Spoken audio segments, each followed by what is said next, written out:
Welcome to Alliance Française of Washington, D.C. We are delighted to have Adrian Leeds here with us today, joining directly from her apartment in Paris to talk about Château, French Château, and what it is to actually own one.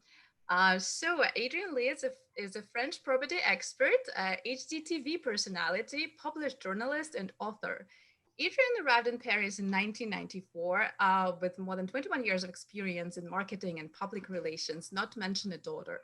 In her need to survive in the City of Light as a single mother, she created a variety of businesses devoted to assisting other experts in their quest to fulfill their dream to live in France. Her company, the Adrian Leeds Group, is a licensed real estate agency offering complete property consultation services primarily for North Americans and Anglophones wanting to live and invest in France. So right now I'm leaving it over to you, Adrian, and the screen time is all yours. Natasha, thank you so much. And thank you also to Sarah and Alliance Française for inviting me to make this presentation. I think the best way to get started is actually I'm going to go ahead and share my screen and start my PowerPoint presentation, if that's okay with everyone. There's my thank you to the Alliance Française. This event is sponsored by the Alliance Française in Washington, D.C. And we're going to talk a little bit about learning French as part of this presentation. But when Natasha first came to me and said, would you do a presentation about owning a chateau in France? I basically said, well, under one condition, and that is if I can talk about the bad side as well as the good side. So whether it's a dream or a nightmare. So on that note, let's get started. On with us is Patty Sadowskis, who's my assistant. She is going to be monitoring the chat. So please put your questions in the chat and make sure that they're to everyone, not just to Patty. And then when we get to the Q&A at the very end, she'll select certain questions. We're going to try to get to as many as possible so I can answer just about anything you ask. Okay, just to give you an idea of who we are. Okay, we are property consultants. We work primarily for the buyer. So we're not like a traditional real estate agency, but we are a licensed real estate agency in France. And I like to think of us as French property the American way. And when I say American, it's not US American, it's North American. We also do quite a lot of work with other Anglophones, such as Australians and New Zealanders. We focus on foreigners rather than Europeans and the British, for example, or other people in Europe. So we really do target the American way of doing business and transitioning that to doing business in France, which is not necessarily all that easy. So what we do in essence is we do this property consultation. I've been doing one-on-one consultations with people just about every single day, 6 days a week for many months now, because of all the interest in moving to or investing in France. And for right now, we don't see that stopping, but it's been a lot of fun. And we've been able to move people really far ahead in their thinking. Then what we do is property search. So we go out and we actually find the properties, which is difficult to do. And I'm not going to get into all the reasons why, but basically there's no MLS, there's no multiple listing service here in France. So it makes it near to impossible to do on your own. And so we act like a multiple listing service in effect. Then we do sales and listings. We will list properties, but we will only list properties that we will recommend someone buy. So we won't just take on anything. So a property that we list generally sells very, very quickly for that reason. We will also help people in purchasing a property or selling a property, as in purchase or sales assistance. In addition to that, we'll do appraisals. We provide financing resources, mortgage brokers, and we've got wonderful teams for renovation and decoration. So basically, it's called soup to nuts when it comes to property in France. Now, Natasha did say, you know, people kind of want to hear your story, like how you got here. And my story is rather a sordid tale. It starts with falling in love with Paris. Come on, haven't you all fallen in love with Paris? I mean, you know, or somewhere else in France, but I came as a tourist in 1979. My then husband and I started coming back, you know, again and again and again. And finally we said, this is ridiculous. Let's go for 1 year to test it out. So we came in 1994. Obviously, I've never left. I left the husband, but I never left France. And I would like to tell you that I made a really big fat mistake when we came over, because I had high school French. That doesn't count. I didn't know any French. And I thought, well, I'm going to get there and I'm going to go into some sort of intensive course and I'm going to learn in 3 months. And boy, was I wrong. First of all, I didn't really want to spend all of my time in a classroom once I landed in Paris. And even then I realized, well, there's no way I'm ever going to learn French in 3 months. That would not be possible.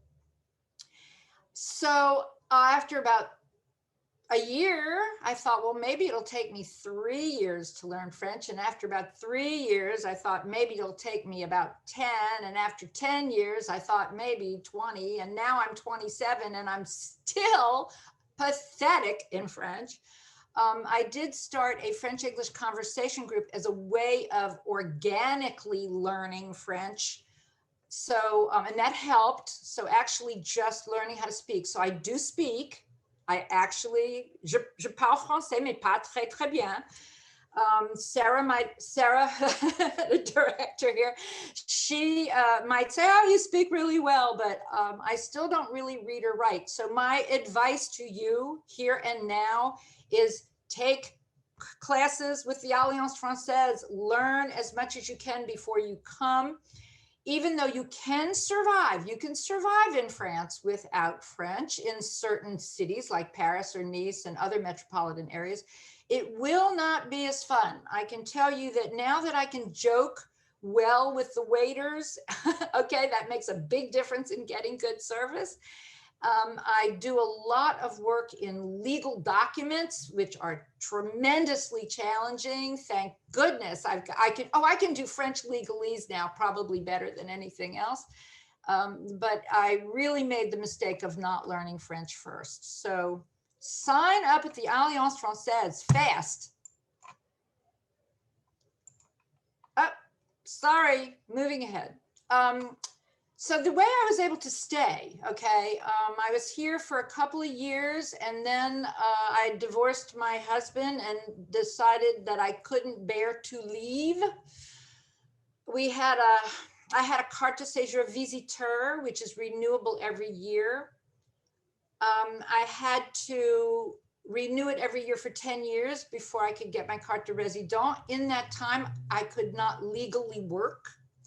So I had to find ways of surviving. And I can tell you that, you know, that is the mother of invention is necessity. And I had to find ways of earning a living. So I ended up volunteering at organizations, particularly Weiss. I met a lot of people. I was able to secure a job developing websites and developing clients for a web developer. Now we're talking about 1995, 96. So this is the infancy of the web. And with them, I ended up writing the first online restaurant guide to Paris, which was in a PDF form. Seems ridiculous now, now that there's, you know, you can go online and find every restaurant in the world anywhere easily. But at the time, this was a PDF doc. I started the French English conversation group, which we called Parler Parler.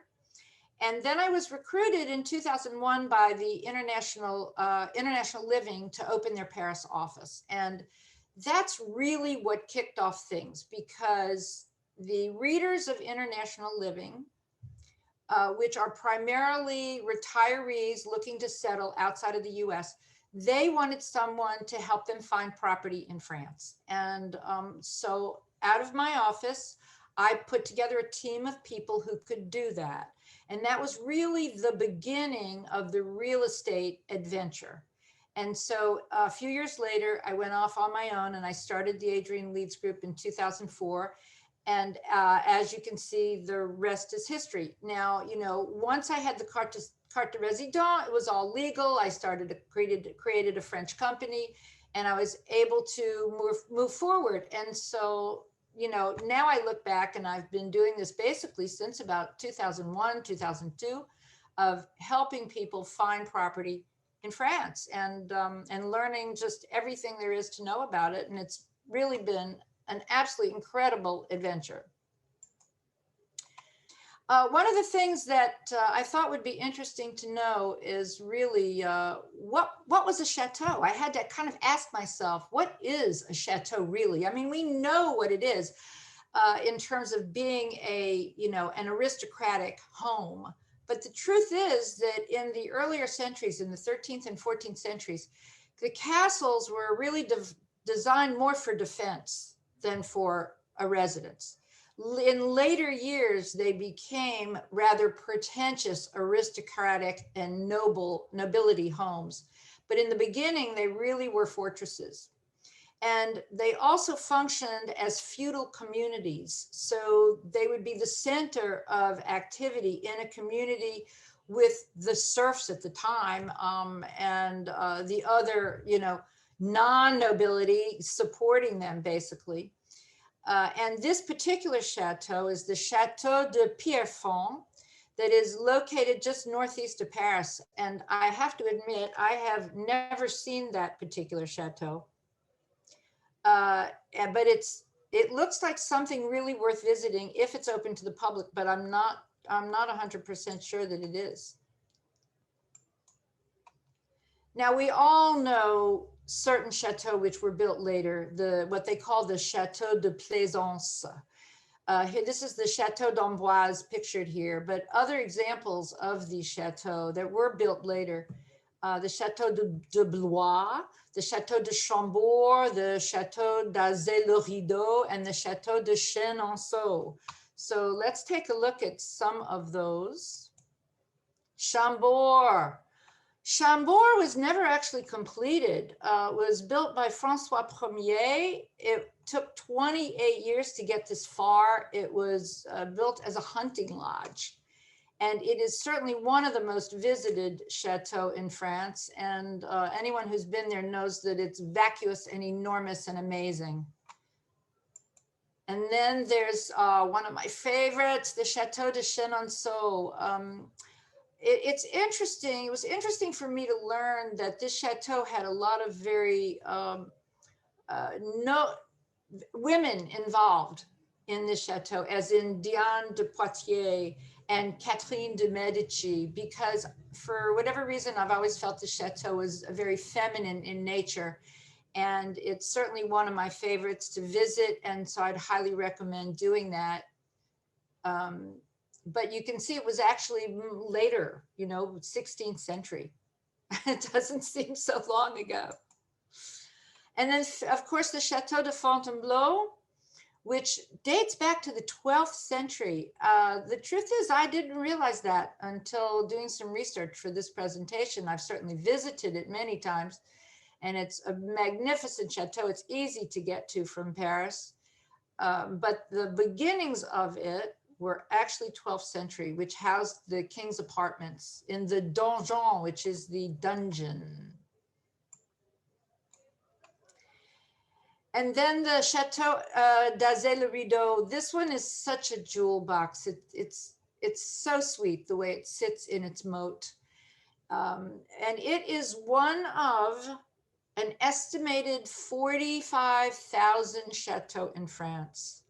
However, there are only about 6,500 chateaux that are listed in France's Centre des Monuments, which do include some manor houses. And according to the statistics, approximately 900 of them are owned by the state, while the rest of the chateau are owned by private owners, many that owned by families that have lived in them for generations, but they do come in all sizes, large and small, and all prices on the market as well.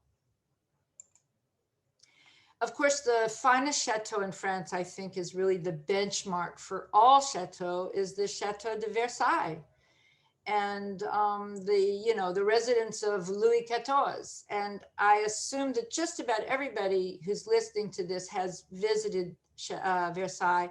And if you haven't, then it really is a must do.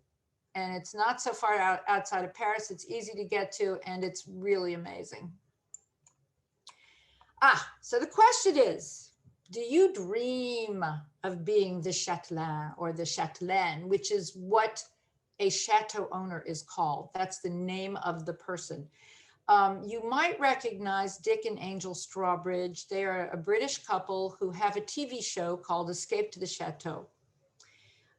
They are one of the many foreigners who have purchased Château, and amazingly, 60% of all the buyers today are foreigners, not the French, which I'm going to talk a little bit about that down the road here.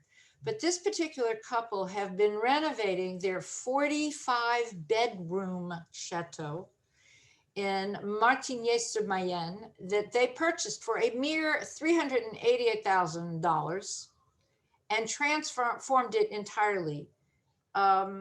It's valued currently at about 2.775 million, so they've certainly increased its value. But according to some things I read about it, which I'm not sure I believe, they are now doing weddings in order to cover some of the costs of the chateau. And it would take 4,000 weddings at $47,000 each to make up what it cost them to renovate this chateau. Now, I did the math, and that's $188 million. So I find that really hard to believe. But what I would believe is that they have put several million into it.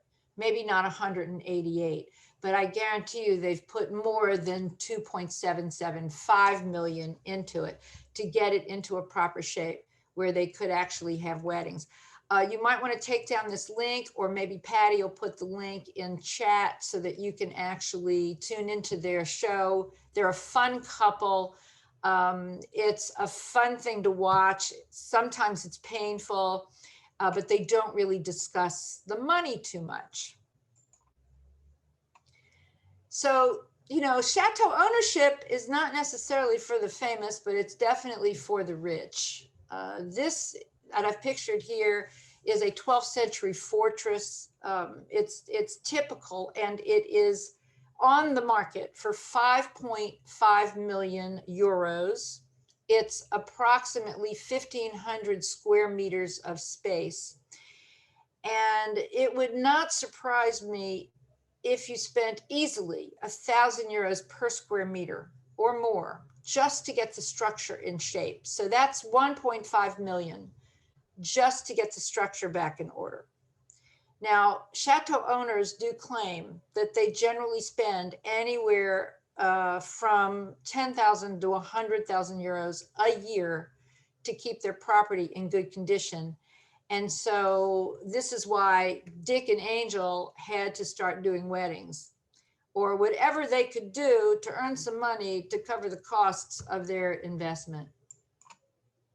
Now, here's another one that is owned by the CEO, the owner actually of International Living, Elizabeth and Bill Bonner.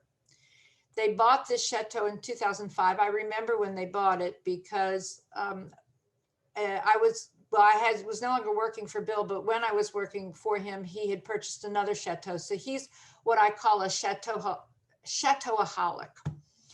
And they have renovated it and turned it into a, weddings, getaways, seminar kind of facility. It's a beautiful place. They do a newsletter that they send out periodically. So if you take down this link, you can visit their site. You can sign up for the newsletter. Elizabeth writes a beautiful piece and explains their life. Now, they are in love with their chateau. Fortunately, Bill Bonner can afford to have them, and that's what it really, really takes. And I know that they have devoted their lives to these chateaux that they own. Absolutely. This is a video. I wasn't able to put a video on. So I've taken excerpts out of a video that is online on YouTube from the man that owns the Château de Villers-Sexel. And there's the link there if you want to watch the video. And I just love this. So I took some excerpts from it. 50 years ago, Jeanpierre Potay fell in love with the castle of Villers-Sexel in eastern France. At the time, he was young and wealthy. Now Potay is 78, and his fortune is gone, eaten by the upkeep of the 19th century castle and its antiques. And he says, I wanted to keep it in good condition, and it cost me a lot of money. About 950,000 euros for 50 years of upkeep. Okay, so now, fortunately, Monsieur Potay, he has a son, Bassin-Jules, and he came in and he said, Dad, we really need to, turn this into a business rather if you don't want to sell it. So I love his line, to bring young blood into old stone. So basically that's what they're doing now. They're running it as a bed and breakfast and trying to earn some money from it. But Jeanpierre, Monsieur Potay, he cannot bear to sell his castle. So they're just sticking with it. He is a chateau-aholic, and he's so in love that he can't think or see straight. And that's my question to all of you, because they can cost very little to buy. They're going to cost a whole lot to renovate and maintain. You will devote every ounce of your energy to that purpose, and you will likely never recuperate the costs, because about 90% of all the chateaux out there generally make really poor investments. So it needs to be a love of your life. In this particular case, this is the Château de Lascaux in Celle, in the Dordogne. And I am familiar with this chateau because it was a friend of mine who owned it. I stayed there a few times, actually. It was the former residence of the Montardi family in the 14th century, and then the Pontbriand family who rebuilt it, and then the Foucault family in the 17th and 18th. It's belonged to an awful lot of people, and it's of particular note for the conference that took place between the Catholics and the Protestants in 1593. And then it went through more rebuilding, more restoration in the 20th century, and then in the 21st century by my American friend. And I know from her personal story that she spent about 3 times what she paid for it to get it to beautiful condition.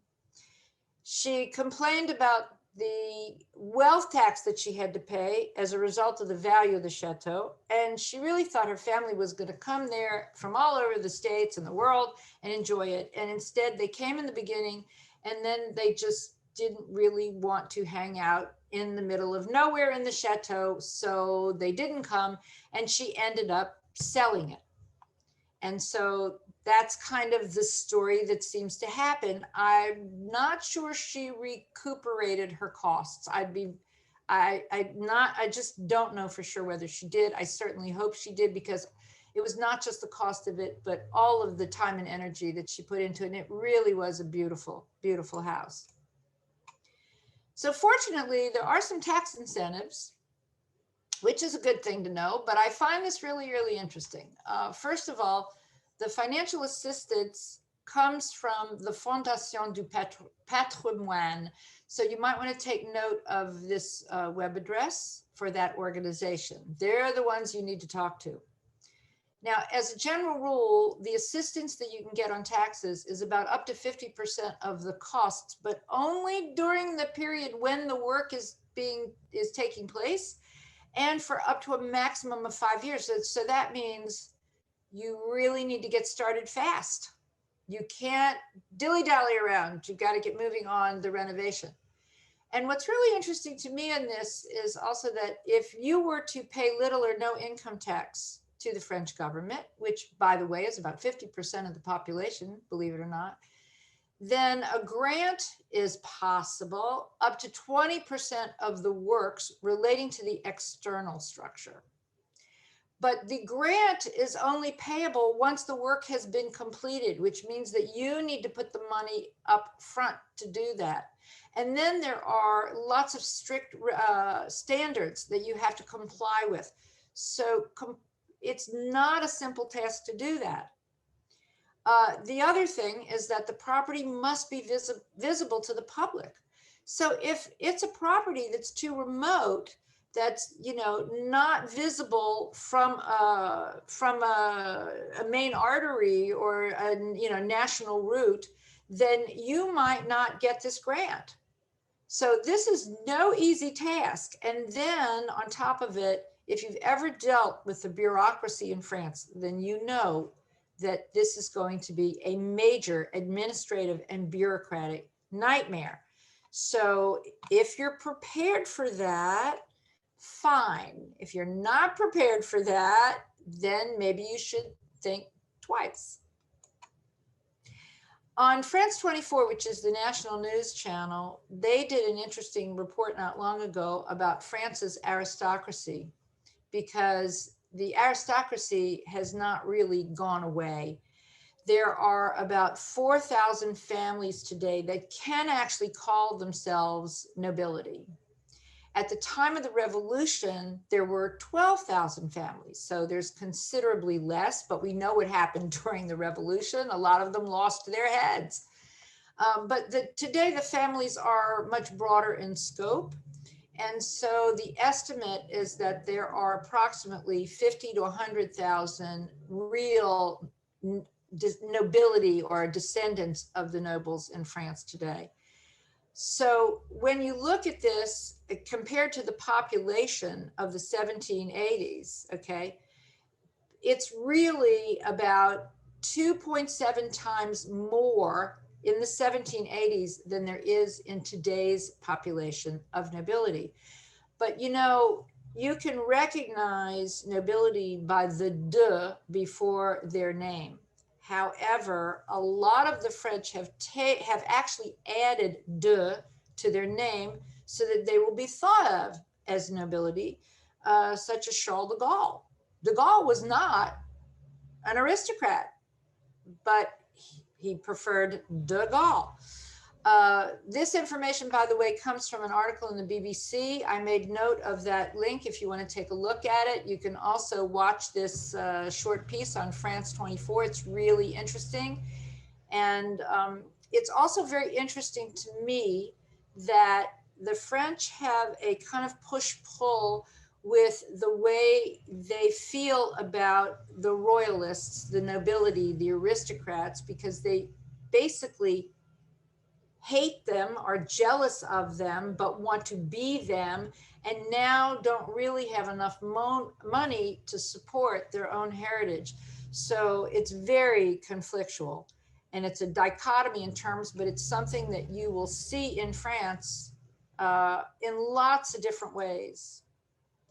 So the interesting part too is that the most affordable chateaux tend to be found in the more remote parts of France, which maybe that's logical. But of course, the question is, do you really want to be that remote? You have to ask yourself, how far is it to the nearest TGV station, you know, the high-speed train?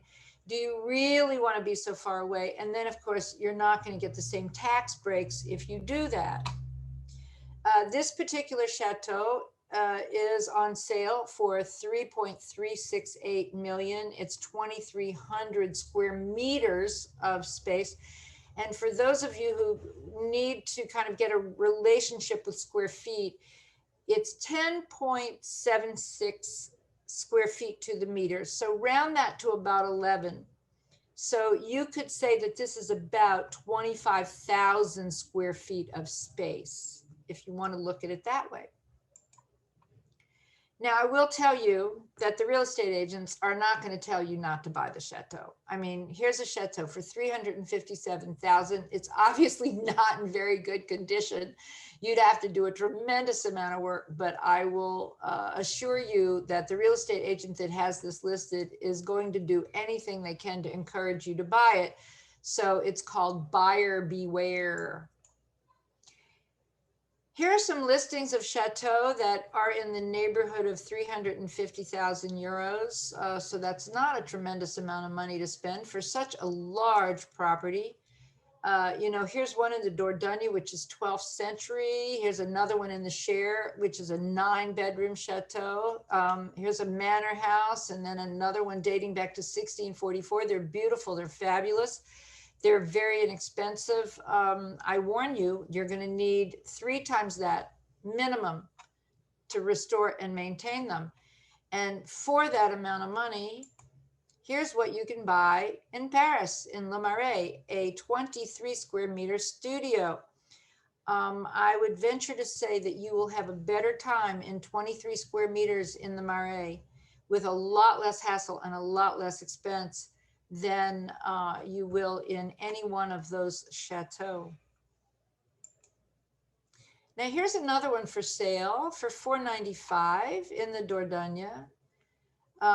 It's already a working chateau. It's got a gîte and a campsite, an apartment, a studio, it's a pool. So it's already working. It's, you know, generating revenues. Perhaps it doesn't need that much work. Looks to me like it needs some gardening. I don't know about the interior, but I can see that the gardens need some work. That's for sure. And if you really have a lot of money, these are some of the most expensive for sale. This one in Le Vésinet is 48 million.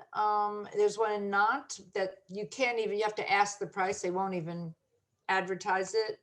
And the others 16.8, 15.75. They're quite extensive. You can see these gardens are elaborate. You're going to need a lot of money just to keep the gardens up. This one in Le Vésinet was inspired by the Grand Trianon, and it's 2,000 square meters of space on several levels. It's not far from Paris, so it's got a great location. So if you've got 48 million to spend, you might need another 48 million to keep it up. So here's an alternative. This is a property that we have for sale. It's a beautiful house in Le Marin in Provence called Les Olivettes. It was a renovated farmhouse. It has 6 self-catering double suites, with each one with a terrace, a bedroom, and a kitchen, so that each is like its own little apartment. It's decorated in Provençal style. It's 3,800 square meters of land. It's 300 square meters of space and a swimming pool. And it's 1.1 million. And this is by far a better alternative than a chateau, which is going to require a whole lot more work than this. These are just some of the credits of where I found some of this information. I had to go online to look for all of this. You know, you could spend a lifetime studying chateau, considering there are 45,000, but we didn't have a lifetime today. We had only a few minutes, so I had to extract as much as I could. And I'd like to give credit to these online websites for providing that information for me. And my bottom line today is, if you're considering buying a chateau, I want you to try to balance that heart with your head so that your dream does not become a nightmare, and understand that your money can be invested in better properties in better ways. But if you do decide to buy a chateau, please choose carefully and get good professional advice. And we'd love to be the ones to help you to make sure that you make as few mistakes as possible. And so on that note, I'm going to open the floor up so you can ask me anything. And I'd like to mention also that I write 3 newsletters a week. Monday, Wednesday, and Thursday. And if you'd like to subscribe to our newsletters, we'd be delighted to have you. You just need to go onto the website and subscribe. And you can always unsubscribe if you get tired of hearing from me. But I try to provide a lot of information and a lifestyle of what's going on in France. So on that note. Thank you so much, Adrian, for this fascinating presentation. I hope it wasn't too negative. No, well, yeah, no, not at all. I still want to come back to one of those slides which has a chateau, which wasn't very expensive. Anyways, but we had a couple of quite practical questions actually in the chat. So shall I hand it over to you, Patty, to read some of them? Sure. Sure, Natasha. And I mean, if you see something interesting to you too, feel free to point it out. But one question we have is from Darlene Tully. And she wants to know, when restoring a chateau in France, how do you find reliable labor? Are you obligated to employ French craftsmen? Well, of course you're obligated to employ French craftsmen because that's who's there, basically. I mean, I suppose you could bring in people from Italy or others, but the French are going to know more about restoring a chateau than anyone else. And there are people out there that do this, and there is a network. And so you just have to, join those networks and find them. Through the various organizations that support the chateau, they will be able to provide lists, but it's not easy. And you're going to end up doing a lot of the work yourself, I'm afraid. Great. Another renovation related question from Tammy Holt. I would love to renovate a small French castle. What is a ballpark figure? 3 times what you paid for it. Mm-hmm. That's the ballpark figure. Yeah. I mean, it could be anything. It depends on the structure, the quality of the structure, and when it was last renovated and what you want to do to it. Obviously, it's really all subjective. But you better have a lot of money. A lot of money, right. From Robin Dishon, how do you hire a property inspector before you buy? That's a really interesting question. When you're buying an apartment, with it comes diagnostics. And so inspections are not done. There's no requirement to do that. There's no requirement for you to have an inspection done on a house or a chateau or a manor before you buy it. You have to do that and have it and pay for it yourself. And so you're on your own. Basically in France, you buy as is. The seller is not responsible for doing anything to the house or apartment. But isn't it very risky to buy a house or a chateau, especially with no inspection done prior to the purchase? It's a huge risk. It's one of the reasons I don't recommend doing this. You really don't know what you're going to get until you get into the walls. Okay, if you're reading my newsletters, then you know that I'm living in a 17th century apartment. That's what you see behind me. And very recently, I noticed some unusual cracks. So I contacted the syndic, which is the managing company of the building, and they sent an architect. And the architect looked at the cracks and said, well, it looks like it's possible. We have some structural issues, so we want to do a study. So they scheduled a time and they sent a gentleman to come and make a lot of holes in my ceiling to look at the beams and the structure. And so I now have 5 big gaping holes in my ceiling so that they can look at the structure to determine whether, work has to be done or not. And I don't think the building's falling down anytime soon. It's been here for 350 years. But of course, we have to make sure that it's, in good condition for everyone. So I had to agree to do that. And this is on a very small scale. I mean, but I have to live with this now. And, you know, fortunately, it's not a chateau. It's a 70 square meter apartment. So I can basically live with that. I wouldn't wish it on, you know, something that is what, 1,500 square meters, 2,000 square meters. Imagine, just imagine.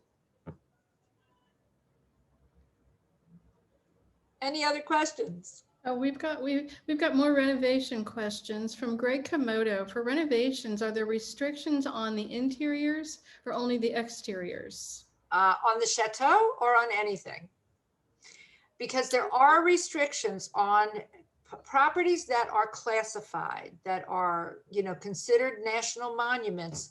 You cannot do just anything you want to the interiors either. The exterior for sure not, but the interior is also under very high standards. So you have to comply. Question from Robbie. Can I read it, Patty? Sure. Right? I think we got lost a little bit. There are many manor houses in England that accept paying guests to help pay for the upkeep of these grand homes. Do any of the chateau owners do the same? Oh, lots and lots and lots of them, yes. The privately owned chateau definitely have opened themselves as like B&B or for weddings with guests. Absolutely. It's one of the few ways they can earn enough money to keep it up. Yeah. So you're basically turning it into a business. You know, you have to be prepared to do that. There's a question from a board member, Annie Says, who's asking you, when you renovate a chateau or landmark manor, do you have to go through the government patrimoine? So you have to abide by and only their guidelines?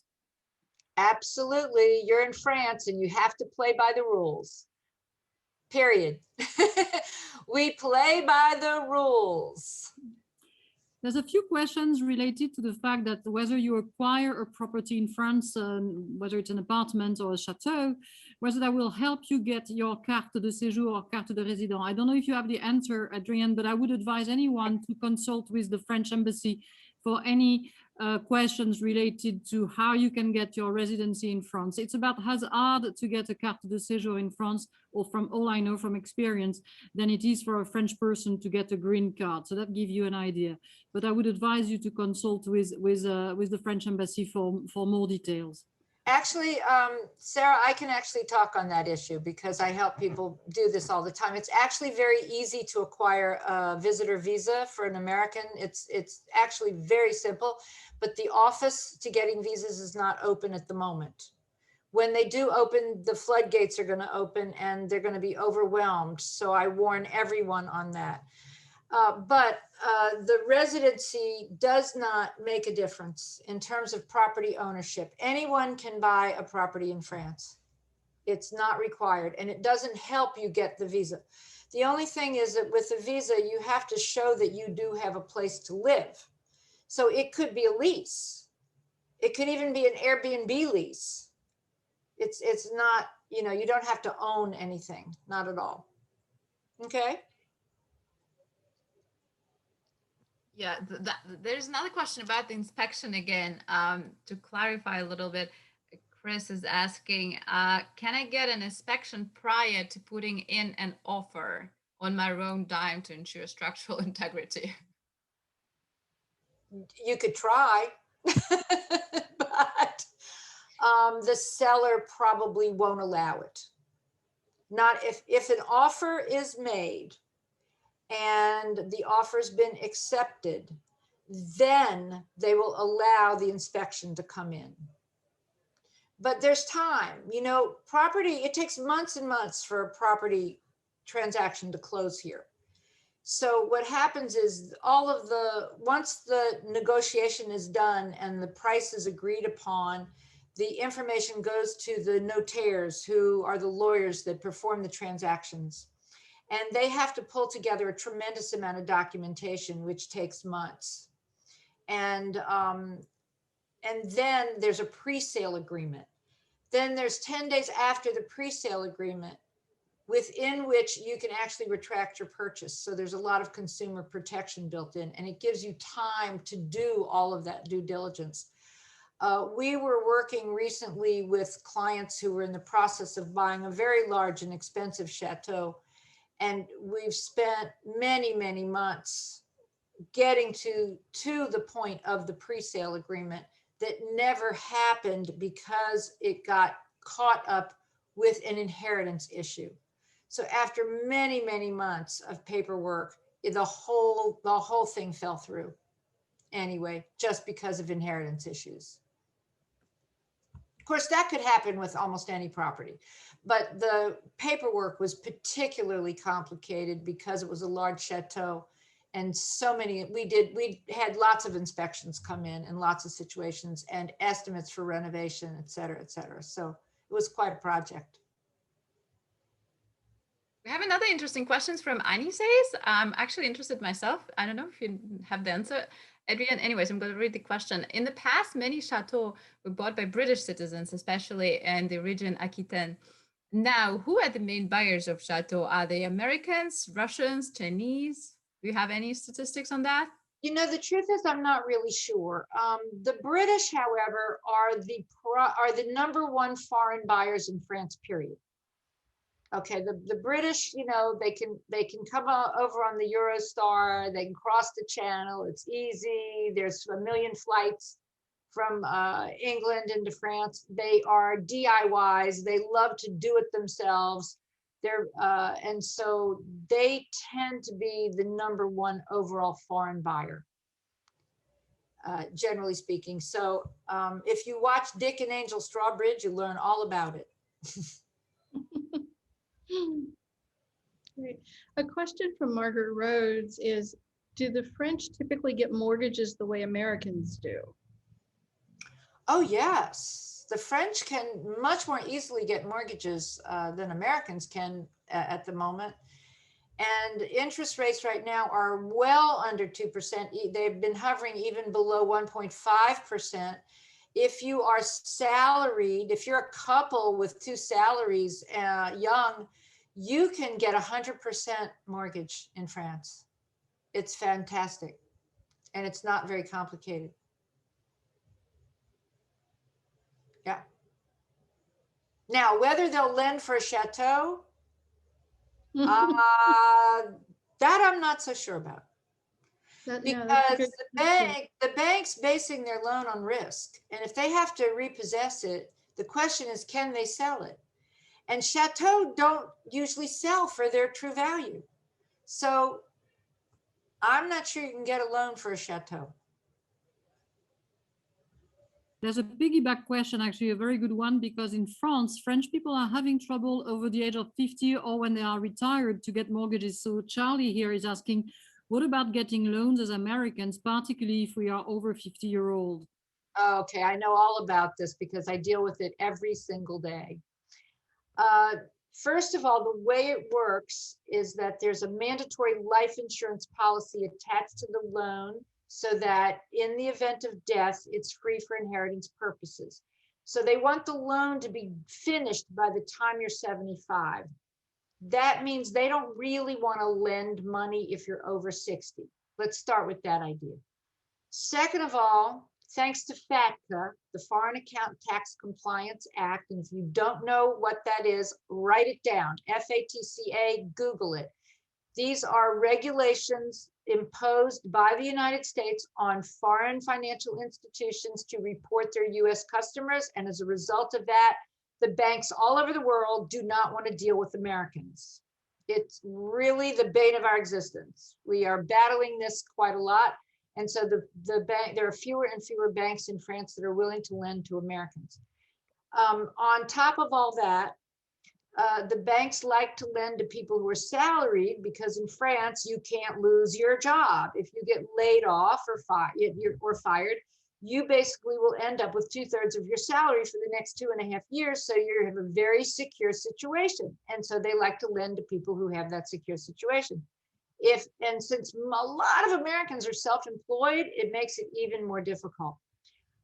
But we do face this challenge every single day for our clients, and most of our clients are successful because they are dealing with brokers that specialize in, American buyers, American borrowers, and we can be successful, but it's not easy. There's a couple questions about renting your property that you own in France. Where? What? Well, that's, yeah, that part we don't know. That's the part we need to know about, right? Where? But you could answer in general, I'm sure. Well, in general,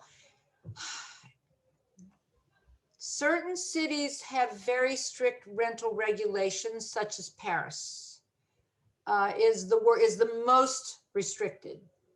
Other cities, such as Nice, have certain regulations, but are more loosely held. The rental laws apply to cities of a population of 200,000 or more, but not all cities actually enforce the laws. So that is a never-ending question and answer. Adrian, I do have a quick question while they're looking for other questions. In terms of living and working in France, when I read your carte de résident, it seemed as though you could work in any profession in metropolitan France. So is it a generic carte de résident? And also, what regional areas are actually covered by the permit? Oh, a carte de résident enables you to work in any capacity in France. Once you have a carte de résident, the only thing you cannot do in France is vote. But it took me 10 years to get that carte de résident. And I had to renew my carte de séjour every year for 10 years until I could get it. Okay, that helpful? Somebody's asking about, Michael is asking about the buying an apartment and turning it into an Airbnb. Is that an acceptable practice? I will let you reply because I know the answer depending on cities. And then somebody else, I think it was Charlie, had a piggyback question on if you can get the loan, is there a typical percentage that you need to put down if getting a loan if you are between 50 and 60 years old? Okay, so we have about 3 minutes left. Okay, and let me answer. Question 1 is, okay, related to short-term rentals in Paris. If it is a secondary residence, you cannot legally rent it short-term. If it is a primary residence, you can rent up to 4 months a year. There are some exceptions, like what's called a mobility lease, which is 1 to 10 months to someone who's there on business or education. Otherwise, it can be rented on a 1-year lease, and then you don't get to use it. Paris has the most restrictive rental laws. Nice, however, which is one reason why so many of our clients are interested in Nice now, is that you can rent a secondary property short-term for up to 6 years. So it's more flexible. And then other cities have their own set of regulations, depending. So that was answer question 1. Right? And remind me of the second question, Sarah. The question 2 was a piggyback question from Charlie, and he said, if you are between 50 and 60 years old of age, what would be the amount of the loan to value? The loan to value will vary between 50 and 80%, depending on your financial situation and where you are buying. And believe it or not. Yeah. Yeah. Believe it or not, we are finding that the best loans are being given out right now for those buying in Nice. Believe it or not. And I think it's because it's less of a risk, in essence. So I see we're down to 1 minute. Do we take one last question? But there was a question about AC, which I think is a really good question, because my dad in 2003, when there was the heat wave, he was actually asking himself whether he should install the AC. So one question was, let me see if I can find it for you. It was something... Yeah, I was interested in that question too. I think someone just asked, how do you go about installing AC in French property, basically. Yeah, and if it's allowed, actually. Okay, so that is a long, complicated answer, okay, which I am going to try to do in a nutshell. Basically, you have to install what we know as central air conditioning, right? You have to have a compressor, and the compressor has to be put somewhere where it can be vented. And so, for instance, in Paris, you cannot just put a compressor on the outside of your building without permission, not only by the homeowner association of the building, but by the city of Paris. Okay, so it takes an act of God to get this compressor. So the only place you can put it is where it can't be seen or visible. If you know what a garde-manger is, it's a box that sits outside of a kitchen window where you can put your food to cool it. Very often, a garde-manger can be a perfect place to put a compressor. So we look for them regularly. It could also be a courette, a tiny little, like a shaft, where they are allowing them. But generally speaking, it's really tough to do central AC in Paris, okay? In Nice, it's easier because so many people have terraces and balconies where the compressor can easily be put. And because it's such a warm climate, they're more flexible about putting the compressors on the walls. The walls aren't as pretty as they are in Paris for that reason. But you can also hang laundry outside in Nice, which you can't do in Paris. Most people tend to buy a portable unit and pipe it out a window, either by using an evacuation vent, or literally just by leaving the window open, and you send the pipe out, and it works. It took me 26 years before I bought an air conditioning unit, and I lived with the heat and fans all those years because I didn't want to have the ugly air conditioning unit in my apartment. And it's also noisy. And now that I have them, it's really funny. They're in closets and I don't want to take them out, the units. I think I'm going to live with the fans again until I can't stand it anymore. I don't know. But we also look for properties that have good cross ventilation for that reason, because that helps quite a bit. I know we're a little bit over. I don't mind doing another question if there's a couple of good ones to answer. If you guys want to hang around and listen to more? Yeah, I'm seeing some yes. I see some hands. You can also unmute yourself and ask. Maybe we can take a couple more questions if Adrian agrees. And Sure. if someone wants to unmute themselves, you can go ahead and do so. Great. And then we will wrap it up. Adrian, we have one question where someone wants to know, will you be doing a House Hunters episode on buying a chateau? I hope not.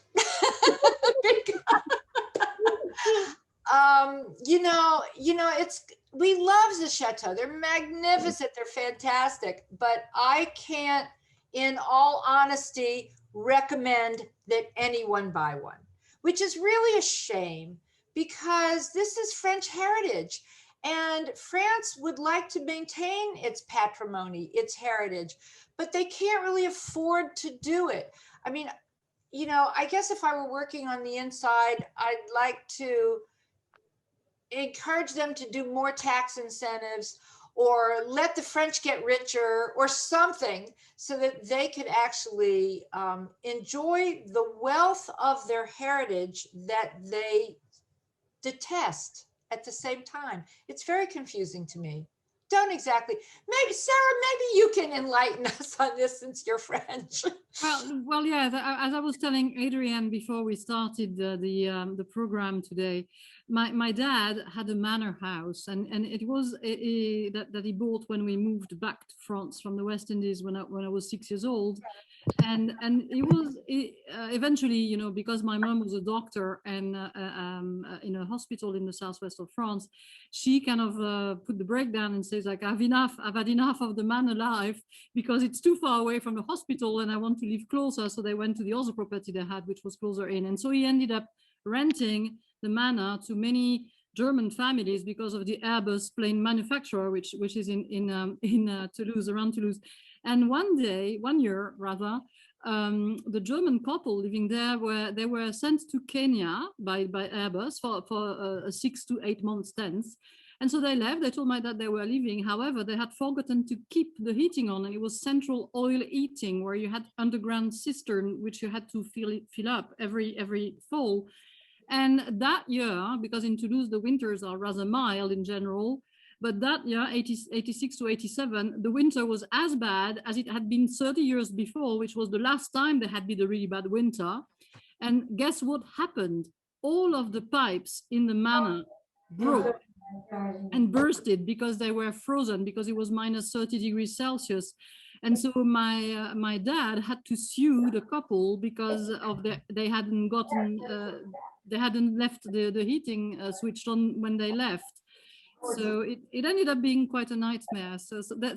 But at the same time, when my dad passed away, none of us children would have been able to buy out the others, because the property had so much value that we couldn't do that. So we had to sell it, and that's a little bit of a pity, really. Thank you, Sarah, for sharing this. And we had a question. I see the hand raised from Shayla Merrill.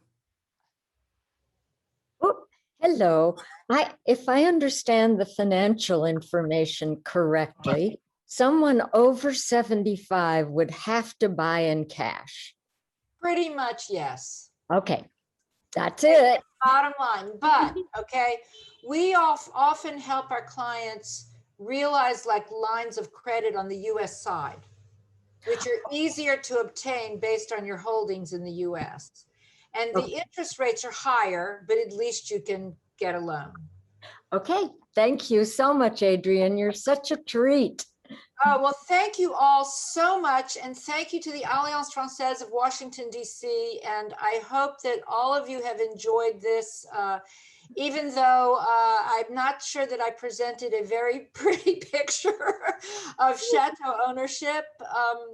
You know, I encourage you all to, of course, learn French, okay, before you come, not like me, the idiot. And contact us, you know, if you're interested in making a move or in making an investment or even renting a property. And please subscribe to the newsletters. And if you get really bored and tired of all this conversation, you can always unsubscribe. So, and I hope you have a wonderful rest of day. And please come see us. We're open as of June 9th. You guys can travel here. If you've been vaccinated and you have a PCR test, get a flight, come to France, come say hello, and we will welcome you, I promise. Take care. Bye, everybody. Thank you all. Bye. Thank you, Adrian. Thank you, Patty. À la prochaine fois. À la prochaine.